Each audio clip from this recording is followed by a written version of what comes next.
Hi అండి, welcome to our channel. ఈరోజు ఒక మంచి రెసిపీతో వచ్చానండి. ఏంటి అంటే పెసరపప్పుతో కచోరీ అండి. నార్మల్గా ఎక్కువ మంది ఆలుతోనే చేసుకుంటూ ఉంటారు, కానీ ఇలా పెసరపప్పుతో కూడా చేసుకుంటే టేస్ట్ చాలా బాగుంటుంది. ఒక్కసారి ఎలా చేయాలో మీకు కూడా చూపిస్తాను, మీరు కూడా ఫాలో అయిపోండి. హాఫ్ కప్పు పెసరపప్పు తీసుకొని నీళ్ళల్లో నీట్గా కడిగి 2 సార్లు, తర్వాత 1 గంట పాటు నానబెట్టి పక్కన ఉంచుకోవాలి. ఒక గిన్నెలో 1 కప్పు మైదాపిండి వేసి కొంచెం సాల్టు, 1 టేబుల్ స్పూను సుజీ రవ్వ, అదే అండి బొంబాయి రవ్వ అంటాం కదా, అది వేసుకొని నీట్గా మిక్స్ చేసుకోండి. తర్వాత వాటర్ పోసుకుంటూ మన చపాతీ పిండి కంటే ఇంకా కొంచెం సాఫ్ట్గా కలుపుకొని పక్కన ఉంచుకోవాలి. అది ఇప్పుడు కచోరీకి లోపల స్టఫ్ పెడతాం కదా, ఆ స్టఫ్ ఎలా ప్రిపేర్ చేసుకోవాలో చూద్దాము.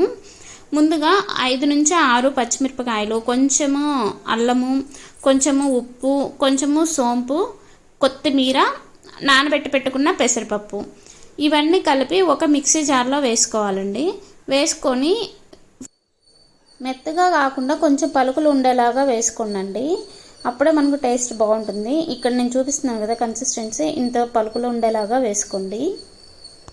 ఇప్పుడు ఒక ప్యాన్ తీసుకొని 2 టేబుల్ స్పూన్ల నూనె వేసి, నూనె వేడెక్కిన తర్వాత కొంచెము సోంపు వేసి బాగా వేయించుకోవాలి. అది వేగిన తర్వాత మనం ముందుగా మిక్సీ వేసి పెట్టుకున్న పెసరపప్పు అది ఉంది కదా, ఆ స్టఫ్ కూడా ఇందులో వేసి 3 నిమిషాల పాటు లో ఫ్లేమ్లో తిప్పుతూ వేయించాలండి. ఇది మనకి పచ్చివాసన మొత్తం పోయేలాగా.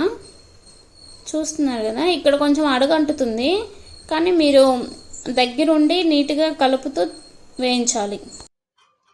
తర్వాత ఇది మనకి బాగా చల్లారాలండి. సో అందుకని చెప్పేసి ఒక 5 నుంచి 10 నిమిషాలు పక్కన ఉంచుకోండి. తర్వాత మైదాని ఇలా వెడల్పుగా చేసుకొని దాని లోపల పెసరపప్పు ఉండపెట్టేసి ఇలా క్లోజ్ చేసుకోవాలి. ఇలా మీకు ఎన్నైతే అవుతాయో అన్నీ అలా క్లోజ్ చేసి పెట్టుకోండి. తర్వాత ఒక ఆయిల్ పేపర్ కానీ ఏదన్నా కవర్ కానీ తీసుకొని దానిపైన నూనె రాసి ఇలా అరచేతితో వెడల్పుగా చేసుకోవాలి.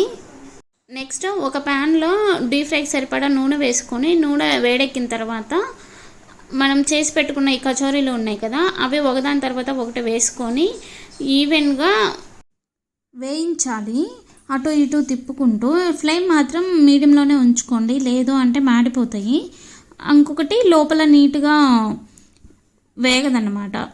సో అందుకని చెప్పేసి మీడియం ఫ్లేమ్లోనే నీట్గా వేయించుకొని పెట్టుకోవాలి. ఇంకా రిమైనింగ్ కచోరీలన్నీ ఇంక ఇలానే కాల్చుకొని పక్కన ఉంచుకోండి. ఇప్పుడు టేస్ట్ చేద్దాము. ఇలా కచోరీ లోపల ఉల్లిపాయ ముక్కలు, కొంచెం కొత్తిమీర, దానిపైన కొంచెం సాసు వేసుకొని తింటుంటే క్రిస్పీగా కచోరీ సూపర్ ఉంటుంది. ఇక్కడ ఈ సాసు మేము ఇంట్లోనే ప్రిపేర్ చేసుకున్నదే అండి. సో నెక్స్ట్ టైం మీకు కూడా కుదిరినప్పుడు ఎలా ప్రిపేర్ చేసుకోవాలో ఒక వీడియో చేసి పెడతాను. సో ఇలా వర్షం పడుతున్నప్పుడు, వాతావరణం చల్లగా ఉన్నప్పుడు ఇలా వేడిగా కచోరీలు చేసుకొని క్రిస్పీగా తింటుంటే సూపర్ ఉంటుంది. మీరు ట్రై చేసి ఎలా వచ్చిందో కమెంట్ చేయండి. బాయ్.